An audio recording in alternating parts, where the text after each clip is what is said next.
제22대 국회의원 선거 사전투표 첫날 투표율이 역대 총선 중 최고치를 기록했습니다.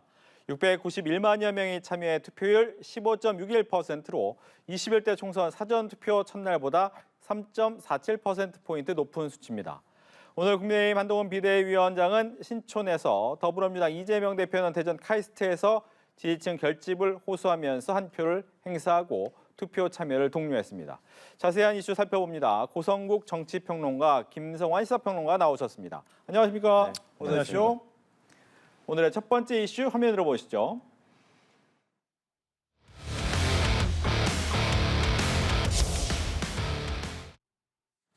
네, 사전투표 첫날 열기가 대단했습니다. 이렇게 양당 모두 투표를 독려했는데 그래도 열기가 좀 높았던 거죠? 네, 그렇습니다. 이번 주 들어서 양당이 투표하면 이긴다 이렇게 캠페인을 바꿨어요. 그러니까 아직도 어느 쪽을 찍을지 결정하지 못한 부동층이 남아있기는 하지만 네. 이제 그보다는 실제로 여권을 지지하나 야권을 지지하나 지지한다고 선택은 했는데 막상 투표에 갈지 안 갈지는 아직 확실치 않은 그런 의미에서 소극적 지지층이 어떻게 투표장에 가게 만드냐라고 하는 것이 이 관건이다라고 하는 문제의식을 양당이 모두 한 겁니다.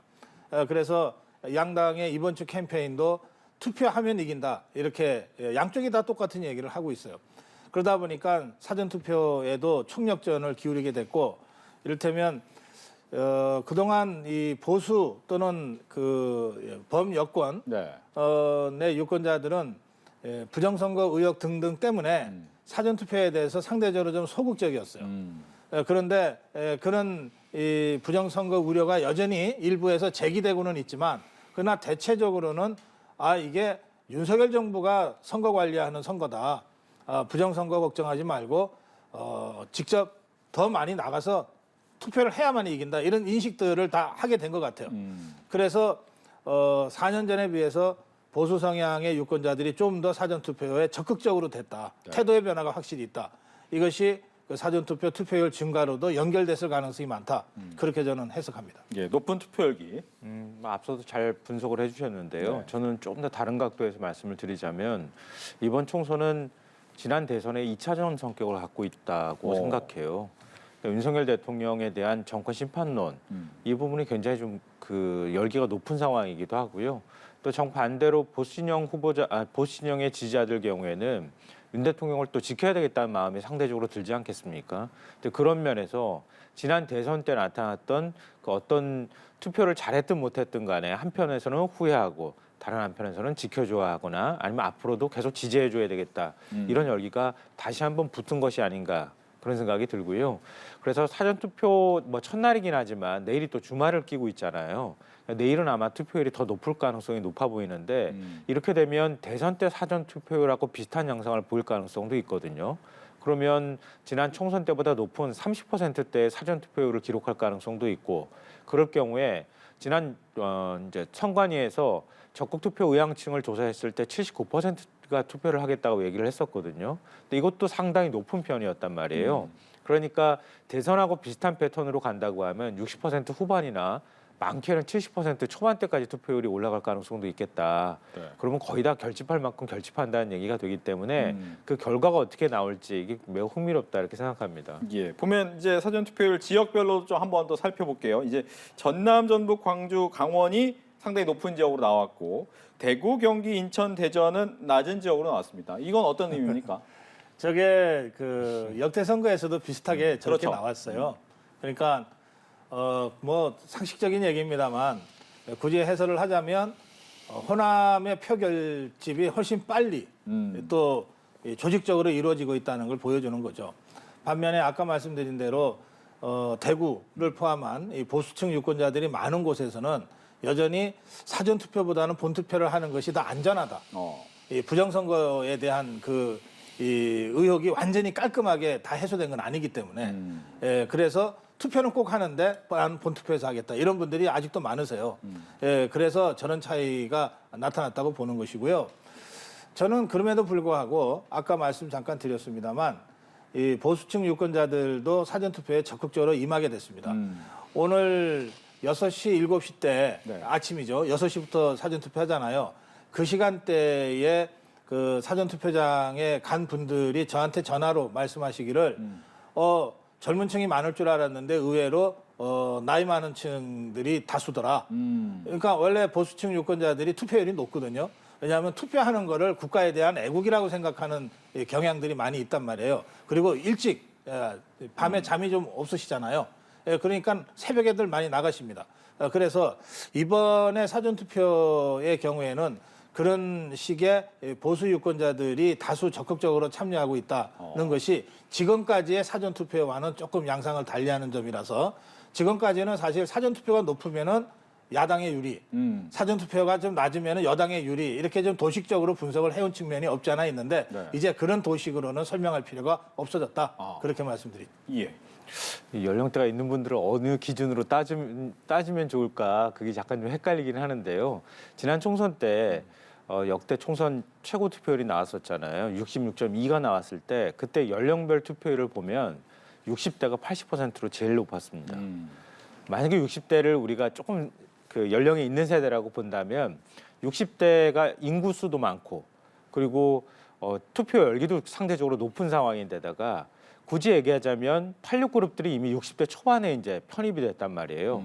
그러면 보수층이 결집한다고 하면 60대 후반으로 넘어가거나 70대로 넘어가는 세대의 보수 성향이 좀 더 강하다고 한다면 좀 진보 성향은 60대 초반쯤이 좀 강하다 이렇게 볼 수 있거든요. 그러니까 60대가 제일 투표율이 높다고 가정해 본다면 그러면 좀 세대가 연령대가 있는 세대들이 사전 투표도 많이 했을 가능성도 있다 이렇게 볼 수 있을 것 같고요. 그리고 50대도 역시 사실은 인구수로 따지면 50대가 제일 많거든요 지금. 왜냐하면 1970년대 앞뒤로 끼인 세대들이 제일 그 출산율이 높았던 출생아 수가 많았던 세대들이기도 해서 그 세대들도 적극적으로 투표할 가능성이 있다 이렇게 보입니다. 그러니까 관건은 그러니까 이거는 뭐 단정적으로 보수 진보 유불리를 따지기는 어렵다고 보는데 지금 40대 새롭게 이제 30대 후반에서 40대로 편입된 세대들, 네. 40대가 상대적으로 투표율이 높지가 않아요. 역대 선거들을 보면 보통 평균 이하로 나오거든요. 그런데 평균보다 많이 떨어질 때가 있고 평균보다 바로 밑에까지 쫓아가는 경우가 있는데 그럴 때 40대가 지금은 이제 정권 심판론에 대한 윤석열 대통령에 대한 지지도도 그러니까 국정 수행에서 부정평가율도 굉장히 높은 세대이기도 하고 또 그렇기 때문에 40대가 어느 정도 투표장으로 나와주느냐 이것도 또한 관심사안이 될 수 있다고 봅니다. 그리고 한 두 가지 말씀을 좀 첨언하자면 그 여론조사에 대해서 보수 성향 유권자들이 좀 신뢰하지 못한다는 생각을 가진 분들이 상대적으로 좀 많았어요. 그래서 여론조사에는 별로 응답을 하지 않고 또 ARS 조사가 대부분 많잖아요. 그런 경우에는 이 기계음을 한 10분 이상 들고서 응답하는데 또 익숙하지가 않아요. 예, 그래서 보수 유권자 층이 여론조사에는 좀 제대로 반영이 안 된 그런 층을 이른바 언론에서는 샤이 보수라고 지금 표현하는데 네. 뭐 샤이라고 하는 말이 꼭 그렇게 적합한 말을 갖지는 않습니다. 어쨌든 이제 소극적인 여론조사에 소극적인 이런 층들이 선거에 소극적일 리는 없거든요. 예, 그런 점들을 이제 플러스 알파로 좀 생각해야 될 부분들이 있습니다. 그리고 통상적으로 투표율이 제일 낮은 세대는 2030 세대였단 말이에요. 근데 이제 2030 세대가 최근에 여러 가지 좀 변화들이 있습니다. 이른바 MZ 세대들의 아주 주관이 강하고 또 이 자기 그 주관에 따라서 행동을 하잖아요. 이 MZ 세대의 특징이 그냥 생각하거나 말만 하는 게 아니라 직접 행동하거든요. 그러니까 이들은 이번 경우에는 예전과 달리 상당한 그 투표 참여 행동으로 이들의 생각을 표할 가능성이 많습니다. 그런데 예전 같으면 2030은 당연히 야성향이라고 우리가 분류했던 세대인데 지금은 그 양상이 많이 달라졌거든요. 이제 그런 점들까지 있기 때문에 뭐 오늘 사전투표의 총선 역대 최고치를 기록한 저 숫자만 가지고서 뭐 이래라 저래라 예단하는 것은 저도 피하고 싶습니다만 네. 지금까지의 그 도식으로는 설명이 안 되는 여러 가지 변화들이 이번 선거를 통해서 나타날 수 있다. 이 점은 제가 말씀드리고 싶은 거. 네. 사전 투표에서 하나만 더 짚죠. 이 대파 반입 논란 얘기를 해야 될 것 같습니다. 이거 하지 말라고 했더니 이제 파틀막 얘기도 나오고 여러 가지가 얘기가 있는데 여기 먼저 얘기해 주시죠. 네. 그러니까 이게 그 문제라고 보는 부분은 뭐냐면요. 선관위가 그 내부 지침으로 이걸 내려보냈다는 거 아닙니까? 네. 중선위에서 각 시군 구 선관위로 내려보낸 지침 안에 이 대파는 소지하지 않도록 하고 바깥에 투표소 밖에 적당한 장소에 보관한 뒤에 투표하도록 안내해라. 이렇게 했다고 하는 건데요. 일종의 대파를 정치적 표현물로 간주를 한 겁니다. 근데 정치적 표현물이라고 하는 건 뭐 의미를 풀이를 하자면 다른 사람의 정치 행위에 영향을 미칠 수 있다. 이거 아니겠습니까? 근데 예를 들어서 자 장 보다가 급하게 장바구니에 대파를 넣고 갈 수밖에 없는 상황이었다. 왜냐하면 투표를 할 때 가방을 메고 들어가서 투표를 할 수도 있는 거 아니겠어요? 그러니까 그런 상황이었다고 하면 그 대파 보고 다른 사람이 그럼 나는 후보자를 바꿔야 되겠다 이렇게 마음을 먹겠냐는 거예요. 그러니까 그렇지 않다는 거죠. 그러니까 이 논란의 본질은 뭐냐면 과연 대파가 물론 정치적으로는 어떤 뭐 윤석열 대통령이 대파 들고 875원 얘기했다고 하는 것 때문에 여러 가지 패러디가 나오는 것은 사실이지만 그 대파로 인해서 다른 사람들한테 어떤 투표 행위에 영향을 미칠 정도가 되느냐 안 되느냐에 관한 문제인데 그 본질의 측면에서 그걸 선관위가 간과했다고 저는 생각해요.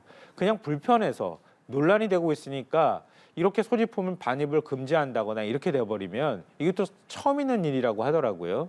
이렇게 하면은 또 다른 논란을 불러일으키잖아요. 그러니까 아까 말씀하셨던 것처럼 파틀막 얘기도 나오고 자그마한 파우치 얘기도 나오고 그럼 앞으로 그러면 뭘 갖고 들어갈 거냐, 뭘 못 갖고 들어가게 할 거냐 이런 논란이 생겨서 제가 볼 때는 오히려 중선위에서 긁어부스럼을 만들었다 이렇게 생각합니다. 네. 그 참 이거 어떤 유권자가 선관위에다가 질의를 해서 선관위가 답변한 것 아닙니까? 그럼 그 질의가 아무런 정책 의도 없이 그 질의가 이루어졌겠습니까? 어떻게 생각하세요? 그냥 시민이 갑자기 궁금해서 선관위에다가 그런 거 질의합니까? 이건 명백하게 선관위를 통한 노이즈 마케팅을 노린 정치적인 일종의 퍼포먼스예요. 뻔히 아시면서 그걸 가지고서 그게 저는 본질이라고 봅니다. 그러니까 대파까지도 이게 정치로 선거에 영향을 주기 위해서 노이즈 마케팅을 선관위를 통해서 한 거 아니에요. 그러니까 거기에 말려들은 선관위를 뭐라고 그럴 게 아니에요. 그럼 선관위가 질의를 했는데 답변 안 하고 어떡하겠어요, 그럼? 우리 모른다 그럽니까? 그리고 이 그 맥락이라는 게 있잖아요. 지금 대파가 그냥 먹는 대파입니까? 윤석열 대통령을 조롱하고 비난하는 그런 그 소재 아닙니까? 그러니까 선관위 입장에서는 그런 특정 후보 또는 특정인을 조롱하고 비난하는 정치적 퍼포먼스로 사용하게 있는 소재는 투표장에 갖고 들어올 수 없다. 그게 대파가 됐건 뭐가 됐건 그런 것 아닙니까? 자, 지금 이 방송을 보시고 내일이라도 이를테면 보수 성향의 유권자가 이재명 대표나 또는 저 양문석 후보나 또는 김준혁 후보를 연상시키는 뭔가를 들고 들어갈 수 있냐고 물어보면 어떡하겠어요? 그러니까 선거 이런 식으로 정말 품격 떨어뜨리고 저질 막장 선거로 가져가야 될 이유가 저는 없다고 생각합니다. 그 점에서 이 본질은 이런 것까지 하나하나 다 정쟁의 소재, 노이즈 마케팅의 소재로 쓰려고 하는 그런 의도들을 저는 이 사태의 본질, 이 문제의 본질이라고 저는 봅니다. 바라보는 방점이 좀 달라서 그런 것 같은데요. 제가 반박한다기보다는 그러니까 이게 발단은 말씀하셨던 것처럼 누가 질의를 한 거잖아요. 근데 선관위에 질의를 했다고 해서 선관위가 그걸 다 내부 지침으로 내려보내지는 않잖아요. 근데 질의를 했으면은 그게 또 다른 여파가 뭐가 미칠지 아니면 그걸 과연 그런 방식으로 선관위에서 제재하는 것이 바람직한 것인지 아닌지를 논의해야 되는 거잖아요. 어느 기구나 다 마찬가지일 겁니다. 근데 선관위가 그걸 내부 지침으로 각 시군구 선관위에 내려보내면서 문제가 커진 거잖아요. 그건 선관위가 걸러내야 되는 거였었던 거죠. 그러니까 아무리 뭐 정치적 퍼포먼스를 하거나 아니면은 뭐 노이즈 마케팅을 하거나 할 의도를 가지고 선관위에 질의를 했다 하더라도 결국 결정은 선관위가 하는 거잖아요. 저도 선관위 결정을 옹호하거나 네. 변호해 줄 생각은 전혀 없어요. 이렇게 그 황당한 일을 저렇게 시끄럽게 만든 선관위도 참으로 무능하다고 저는 생각해요. 그러나 어떤 의도를 가지고 이제 질의를 했다면 저는 그분이 누군지 모르기 때문에 네네. 이제 가정법으로 얘기합니다. 했다면 그러면 선관위가 이 문제에 대해서 답변을 아예 안 했다 칩시다. 그럼 가만히 있었겠어요? 내가 이렇게 시민으로서 질문했는데 선관위가 이거 답변도 못하고 있다고 또 떠들었을 거예요. 그러니까 어차피 처음에 의도가 이 문제를 정치적으로 선거에 쓰겠다고 하는 의도를 갖고 시작된 일이기 때문에 선관위가 답변을 해도 문제고 답변도 안 해도 문제인 이런 상황이 된 거지고요. 그래서 저는 이것을 여기서 끝나면 사실은 해프닝으로 끝나는 거예요. 네. 해프닝으로 끝나는데 이걸 이재명 대표가 저걸 이제 직접 저런 식으로 들고 나오잖아요. 대파가 안 된다니 해괴하다, 민주주의가 탱했다 이런 식으로 정치화시키잖아요. 저는 처음에 선관위에 이 문제를 가져간 사람의 의도도 저는 좀 순수하지 못하다고 생각하지만 이렇게 해서 논란이 된 상황에 이걸 해프닝으로 넘겨버리면 될 일을 이재명 대표가 저걸 저렇게 정치화시킴으로써 정말 대파 국면이 돼버리고 있어요. 저는 이런 식으로 정치하지 말자 이 말씀을 제가 드리는 겁니다. 아니 이제 이재명 대표뿐만 아니고 야당에서 다 일제히 전부 다 비슷하게 비판을 했고요. 제가 아까 말씀드린 본질은 뭐냐면요. 그러니까 만약에 그런 거를 허가를 했다 하더라도 그걸 보고 우리 국민들께서 아 저걸 봤으니까 내가 마음을 바꿔야지 이렇게 하지는 않는다는 거예요. 예. 그러니까 알겠습니다. 그게 핵심이라고 제가 본다고 말씀드린 겁니다. 알겠습니다. 이렇게 해서 첫 번째 이슈를 마무리하고 두 번째 이슈로 넘어가겠습니다.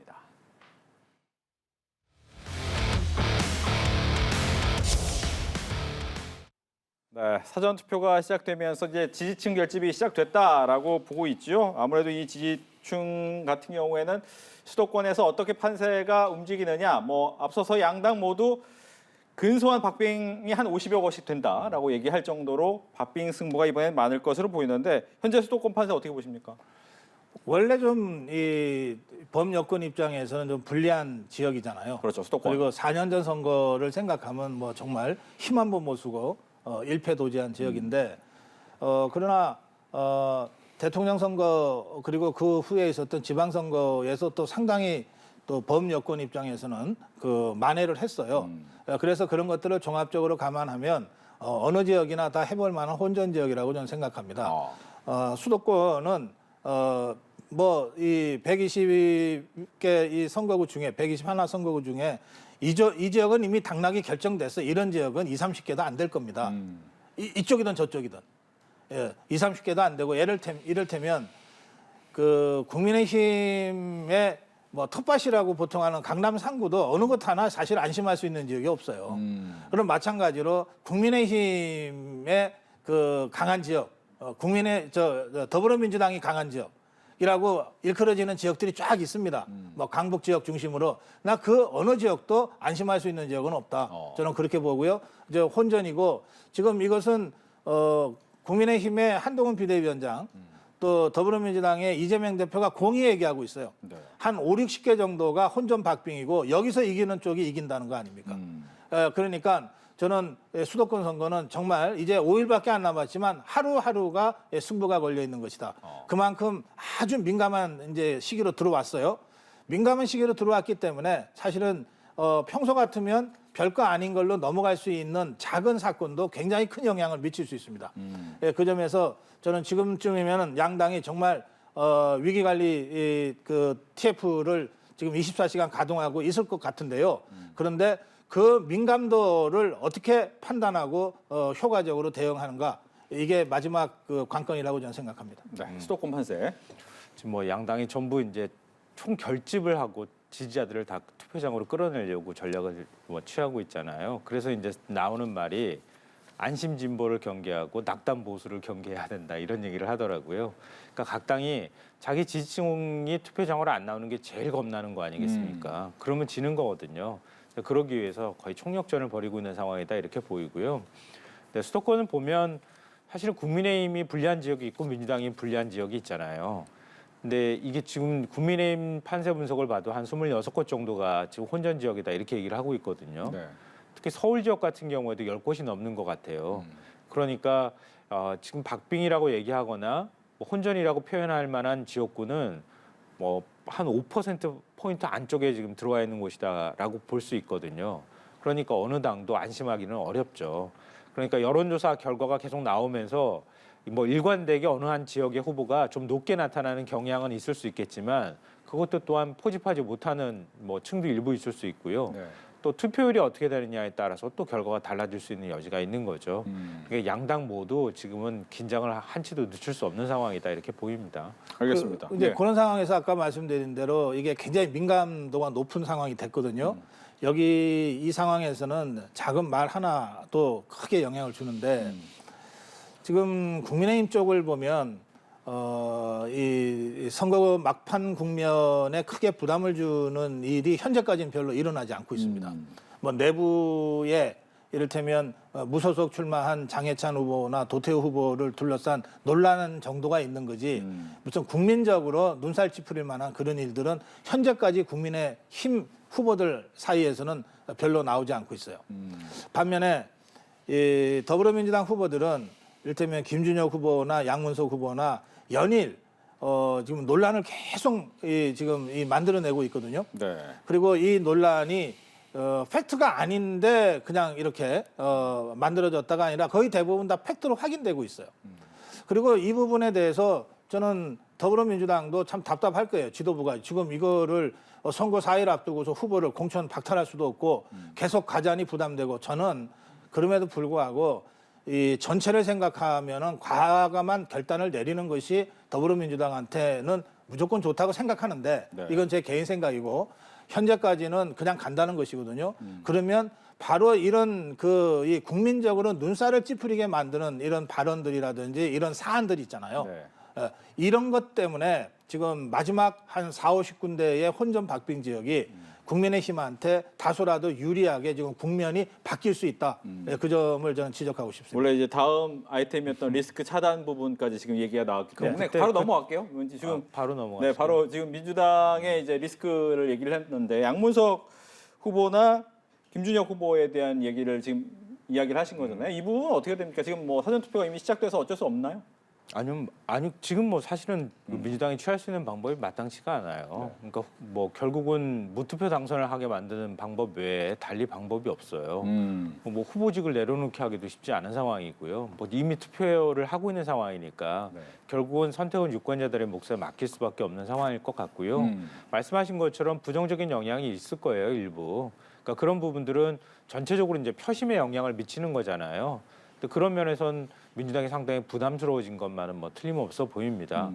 근데 이제 좀 저는 갈라놔야 될 것 같다고 생각하는데요. 네. 양문석 후보보다 김준혁 후보 문제가 조금 더 심각한 것 같아요. 그러니까 양문석 후보의 문제는 그거는 아마 뭐 영끌이나 이런 걸 경험한 세대들도 알겠지만, 그러니까 그렇게 중간에 뭐 일종의 브로커나 이런 사람들이 껴서 뭐 일종의 판촉을 하는 사람들인 거죠. 그러니까 새마을금고도 책임이 있다고 뭐 금감원 검사에서도 나온 것처럼 그런 방식으로 적극적으로 대출을 발생시키는 그런 과정들이 많이 일어나고 있거든요, 현실에서도. 근데 그 과정에서 금감원이 우리가 먼저 인력을 파견하겠다 제안을 하고 또 새마을금고 중앙회에서 먼저 가가지고 행안부 소관인데도 불구하고 금감원하고 같이 검사를 해서 이틀 만에 중간 검사 결과라고 발표를 하고, 또 사실 금감원은 굉장히 객관적으로 중립성을 지켜야 되는 기구란 말이에요. 근데 이복형 금감원장은 이건 편법이 아니라 불법이다 이렇게 단정하듯이 얘기했다거나 이런 부분들은 저는 적절하지 못했다고 봐요. 그러니까 김준영 후보 문제보다는 상대적으로 파급력이 그렇게 크지는 않을 것 같다. 저는 그렇게 보고 있고요. 김준영 후보 문제는 마땅한 방법이 없으니까 결국은 뭐 국민들한테 심판에 맡길 수밖에 없는 상황이다 이렇게 보이는데요. 뭐 여러 부분에서 하여튼 그 표심을 건드릴 만한 요인들이 있어요. 근데 다만 뭐랄까 좀 아쉽다고 해야 되나요? 그러니까 토론이 잘 안 되는 부분들은 조금 아쉬운 측면은 있어요. 예를 들면 제가 역사 전문가는 아니기 때문에 역사 논쟁을 할 수는 없잖아요. 그리고 또 그런 건 굉장히 장시간에 걸쳐서 토론을 하거나 사실 검증을 해야 되는 부분이니까 누구 말이 맞다 틀리다는 할 수 없는데, 제가 다만 부적절하다고 보는 것은 역사학자로서 여러 가지 해석도 할 수 있고 여러 가지 사실관계에 대해서 우리가 잘 모르는 부분, 아주 작은 부분을 끄집어내가지고 얘기할 수는 있다고 보는데, 그 표현을 하는 데 있어서 과장하거나 뭐 예를 들면 자극적으로 표현하거나 이런 부분들이 국민들한테 굉장히 불편하게 다가갈 거라고 봐요. 그런 면에서는 젊은층 표심에도 일부 영향을 미칠 수 있고 지역구에도 영향을 미칠 수 있는 것이기 때문에 투표 결과를 좀 나중에 가서 어느 정도 부정적인 영향을 미쳤는지는 뭐 판단을 해봐야 될 부분일 것 같고요.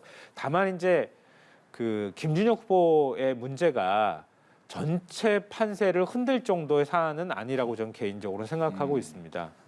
민주당 입장에서는 이렇게 보더라고요. 네. 저는 이제 민주당이 저렇게 보기 때문에 전체 판세에 좀 심각한 영향을 받게 될 거라고 저는 생각합니다. 그 김준혁 후보의 그 발언은 너무 저질스럽기 때문에 제가 인용하면서 얘기하고 싶지도 않습니다.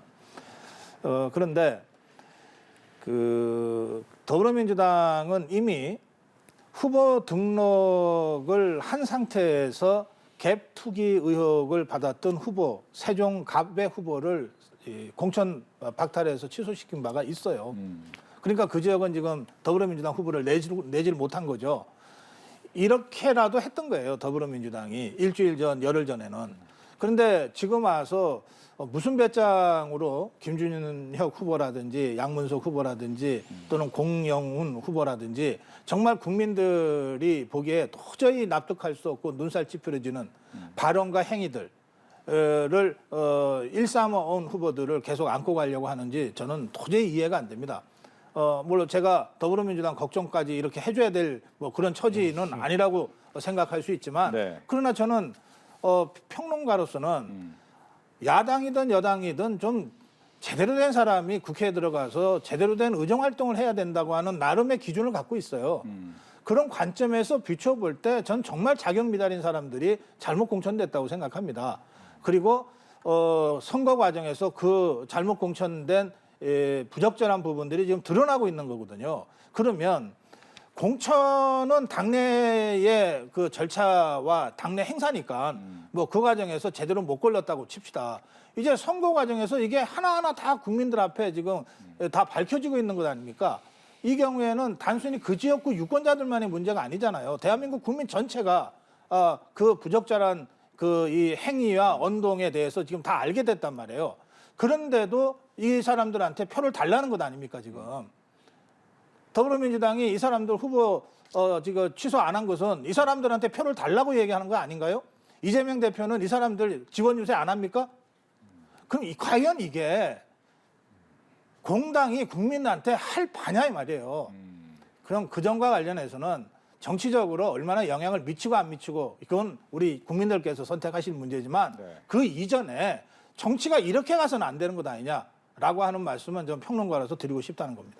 지금 그 제가 전체 판세를 흔들 만큼 사안은 아니다라고 말씀드렸던 이유는요. 국민들 사이에서 윤석열 정권 심판론이 저는 굉장히 거세다고 생각해요. 그러니까 그 사안을 윤석열 정권 심판론을 희석시킬 만큼의 사안으로 볼 것이냐. 이거는 서로 간의 인식 차가 있을 수 있다 이렇게 생각하고요. 그리고 양문석 후보와 관련해서 상대적으로 김준혁 후보보다는 파급력이 적을 거라고 생각합니다. 이렇게 제가 말씀드린 이유는요. 뭐 오늘 그러지 않아도 논란이 된 것처럼 국민의힘 조은희 후보 같은 경우에도 뭐 공영훈 후보 건하고 비슷한 사례일 것 같은데요. 부부 아파트 지분 절반 아들한테 물려주고 증여세도 부부가 대신 납부하거나 뭐 이런 일들이 있는 거 아니에요. 그리고 뭐 이수정 후보 같은 경우에도 아파트 4채 갖고 있다 이런 얘기도 나오는데요. 한편으로는 양문석 후보한테 좀 답답하기도 하고요. 다른 한편으로는 저는 또 공감이 가는 측면도 있어요. 솔직히 말씀드리면. 왜냐하면 없는 사람이 가지려고 악착같이 거기다가 만들다가 무리한 거죠, 사실. 무리했고요. 그 과정에서 불법이 있다고 하면 어차피 고발이 들어가기 때문에 수사기관에서 수사해서 처벌받을 부분이 있으면 처벌받아야 된다고 생각하는데요. 다만 애초부터 많이 가진 사람들은 여유가 있기 때문에 그런 거 할 필요가 없는데 아무 문제가 없어요. 라고 얘기하기에는 너무 차이가 많은 거 아닌가 이런 생각은 자꾸 좀 들고요. 제가 사실 김성환 제가 반박하려고 아니 저도 반박이 아니에요. 아니에요. 제가 네. 김성환 후보 평론가한테 진짜 또 우리 앵커한테 제안하고 싶은 게 있어요. 네. 이게 더불어민주당만 이런 사람들이 많고 국민의힘은 다 정말 천사같이 깨끗하다. 저 그렇게 얘기하는 거 아닙니다. 지금 네. 말씀하신 사례가 있을 수 있잖아요. 네. 이쪽에 몇 명이거든 저쪽에 몇 명이든 이게 국민적인 눈높이라고 하는 건 상식적으로 우리가 있는 거 아닙니까? 거기에 미치지 못하는 사람은 지금이라도 양당 모두 치하하도록 우리가 좀 요구할 수는 없는 건가? 아니 평론이라는 게 뭡니까? 그냥 계속 따라다니는 게 평론입니까? 나름의 국민적 눈높이에서 이거 아니다 싶으면은 좀 과감하게 좀 제시도 하고 그런 거 아니에요? 네. 보세요. 지금까지 우리 정치판에서 많은 범법자들이 정치를 했지만 기소되면 그래도 일단 이 정치 그만뒀어요. 알겠습니다. 1심 유죄, 2심 유죄 받은 사람들이 창당하고 비례대표 후보로 지금 저렇게 국민 앞에 펴달라고 그러는 적이 있었습니까? 알겠습니다. 그러니까 네. 예, 우리라도 좀 정신 차리고 언론이라도 정신 차리고 국민 눈높이라고 하는 기준을 가지고 좀 시시비비 아닌 건 아니라고 좀 정리하고 가자. 이 말씀 제가 드리고 싶은 거예요. 알겠습니다. 지금 뭐 야당의 리스크만 얘기하면 또 안 되니까 여당의 리스크도 또 얘기를 해야 되겠죠. 여당 리스크 같은 경우에는 제가 보기에는 뭐 앞서서 내부 얘기라고는 하지만 장해찬 후보가 만약 그대로 가면 어부지리가 된다라는 얘기가 나오는데 이건 어떻게 해결해야 됩니까? 그 지역 보니까 팽팽한 3파전이에요. 이를테면 국민의힘 후보와 더불어민주당 후보가 뭐 35, 35 정도 하는데 장해찬 후보가 한 10 정도를 하고 있다. 그러면 이 10 때문에 정말 질 수가 있어요. 그런데 세 사람이 다 30에서 35 사이를 하고 있어요. 여론조사상 제가 본 여론조사로는. 그러면 이 장해찬 후보한테만 당신 그만둬라. 안 그러면 우리 큰일 난다고 얘기할 수 있는 거냐. 그래서 장해찬 후보가 국민의힘의 정연욱 후보한테 조건 없이 단일화하자. 어떤 방식이든 당신이 택해라. 국민의힘 후보니까 국민의힘 당원 100%로 조사를 해서라도 하자라고 제안했는데 지금 거절당한 상태거든요. 그러니까 그런 상태에서는 저는 장해찬 후보가 그냥 스스로 그만두는 식으로 정리될 가능성은 거의 없다. 거의 없다. 그리고 장해찬 후보가 꼭 그래야 될 이유도 없어요. 지금 수영 구민들의 민심이 제일 중요할 텐데 수영 구민들 입장에서는 옆 지역인 부산진 을에서 경선에 실패한 사람, 진 사람이 어느 날 갑자기 전략공천으로 내려왔단 말이에요. 그러면서 이 사람이 국민의힘 후보다 찍어달라고 하는데 그게 선선히 표심이 글로 가겠습니까? 그러니까 수영 구민들의 마음을 상하지 않게 하면서 이 문제를 풀 수 있는 그런 정치력을 당 지도부가 보여줘야 되는 것 아니냐. 이걸 장해찬의 책임으로 몰아가서는 안 된다라고 하는 게 제 생각입니다. 그래도 어느 한 후보가 사퇴하기에는 너무 시기가 늦은 것 같고요. 말씀하신 것처럼 끝까지 3명 다 갈 수밖에 없는 상황인 것 같아요. 근데 이제 그 마지막으로 기대할 수 있는 부분은 사표 방지 심리가 작동을 해서 그러니까 국민의힘 지지자들이 내가 던지는 표가 사표가 되지 않을까 그러면서 자연스럽게 단일화 효과를 만드는 거 그 외에는 달리 기대할 게 없지 않을까 이런 생각이 들고요. 이번 일의 본질은요. 장해찬 후보가 살아 돌아와도 고민, 살아 돌아오지 못해도 고민 여기에 있는 거라고 저는 생각해요. 그러니까 살아 돌아오지 못하면 결국 윤 대통령의 아끼는 그런 참모가 사라지게 되는 거잖아요. 그러니까 사라진다기보다는 국회의원이 되지 못하는 거죠. 그러니까 공천 과정에서 컷오프한 부분에 대해서도 윤 대통령이 상당히 불쾌감을 드러냈다 이런 이제 얘기가 알려지고 있기도 하고요. 그러면 이제 결국은 친윤, 친한 갈등으로 갈 소지가 있단 말이에요. 그러니까 장해찬 후보가 뭐 국회의원에 당선이 되든 아니면 이번에 민주당 후보한테 밀려가지고 당선이 되지 못하든 결국은 나중에 가서 언젠가는 친윤과 친한계의 갈등의 불씨가 될 가능성이 있다. 이 부분을 우리가 조금 더 길게 보자면 주목해야 되지 않을까 이렇게 생각합니다. 알겠습니다. 이렇게 해서 정치권 이슈 두 분과 함께했습니다. 오늘 얘기 잘 들었습니다. 고맙습니다. 네, 고맙습니다.